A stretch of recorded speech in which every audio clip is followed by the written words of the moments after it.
Hi guys, Teams nga pala ng Blacklist Revelry. Ngayon tuturuan ko kayo ng basic position 4. Para makapag-create ng space ng map sa carry, kailangan lagi kayong gumawa ng move, hanap kayo ng kill or team fight sa other side of the map na wala sa side ng carry nyo para free farming lang siya. Ako as a pulse 4, minsan may dala akong ob sentry para kapag may team fight, ilalagay ko lang siya kahit sa ground lang para mas better vision kami sa team fight.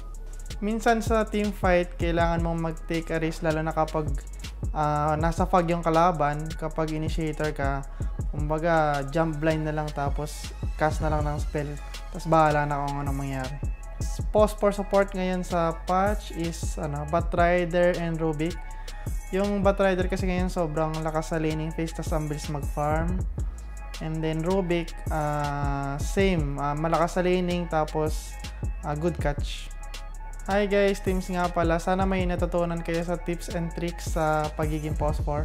Make sure to support Blacklist Revelry and thank you sa pag-support sa Blacklist Revelry.